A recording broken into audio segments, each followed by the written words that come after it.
The Tuskegee Syphilis Experiment, Deprivation of Rights and Failed Responsibility. The Tuskegee Syphilis Experiment was an experiment that the government did on 399 black men in Alabama who had syphilis.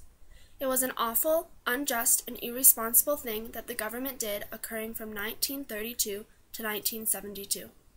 Doctors failed to tell the men of their condition, syphilis, and when a cure came out for syphilis in 1947, the doctors also failed to provide the men with this cure. The men had a right to know that they had syphilis, and the government and doctors had a responsibility to tell them what they were doing. The government failed at doing their responsibility, and as a result, the men were deprived of their rights. Tuskegee is a city in Macon County, Alabama, where over 95% of the population is black people. Here is where the Tuskegee Syphilis Experiment took place. The Tuskegee study didn't start out as we know it today, though. It began as a study to document and treat syphilis in the black population. When funding was cut because of the Great Depression, the U.S. Public Health Service stopped the original study and turned it into what it became and is known for today. The Tuskegee Syphilis Experiment lasted 40 years, although it was originally only supposed to last 6 months. During this time, the U.S. Public Health Service used these 399 men to study the long-term effects of untreated syphilis in black men. Syphilis is an STD in which, when left untreated, can result in horrible symptoms, ultimately resulting in death. Black men in Alabama did not have all too many options for medical care at this time. Therefore, when they heard of the opportunity to get free medical care, they jumped all over it. The majority of men who were being experimented on were sharecroppers and had never seen a doctor before. By law, doctors have an obligation to treat all of their patients to the best of their ability, and with medicines that are determined within the medical community to be the best treatment for a particular illness. They are only allowed to perform experiments on patients if they have written informed consent. Written informed consent requires that the patients be told that they are part of an experiment and that they may not be receiving the best drugs for their illness, and they consent to the participation after being told and understanding all of the risks.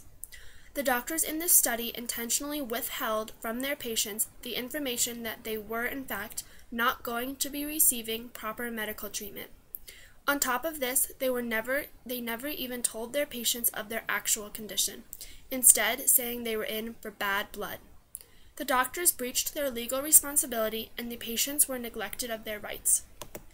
The patients thought they were getting the appropriate medicine in which they needed, when in fact they were actually getting aspirin and spring tonics.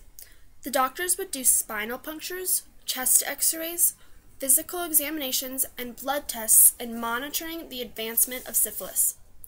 The patients were so much as bribed with free hot meals if they were to return annually for these checkups. The free hot meals and thought of free medical care with underlying deception did not make up for the horrible symptoms of syphilis that the men suffered. Symptoms of syphilis include tumors, heart disease, paralysis, blindness, insanity, and even death. In 1947, penicillin came out as a cure for syphilis, but disregarding the men's rights, the doctors did not do their responsibility in giving the men this easily accessible cure. In July of 1972, Peter Buxton, a former health service employee, spilled the story to the press of what was going on and the information of the study. The Washington Star then released a story revealing what the Tuskegee study was doing on July 25th of 1972, written by Jean Heller. This caught hold of the public's attention, finally causing the spark for action to take place to end this horrible study. After the press release, the Assistant Secretary for Health and Scientific Affairs appointed an ad hoc advisory panel to go and review the study. The panel had 9 members. The 9 members' jobs fields were law, religion, medicine, education, labor, health administration, and public affairs. The panel found that the men had agreed to be examined and treated, but the researchers never informed the men of the study or its real purpose. Because the men had been so misled, they had not been given the required facts to provide informed consent. The panel also found that the patients were never given the choice to quit the study, and for these reasons concluded that the study was ethically unjustified. The panel then advised for the study to be stopped immediately. In November of 1972, the Assistant Secretary for Health and Scientific Affairs announced the end of the study. A year later, in the summer of 1973, a lawsuit was filed on behalf of the patients. The lawsuit was concluded in 1974, and a $10 million out-of-court settlement was agreed on.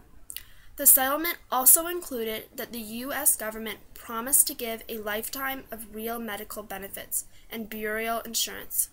In 1975, the benefits were extended to the wives, children, and widows of the patients, and in 1995, the benefits also established inclusion of health care.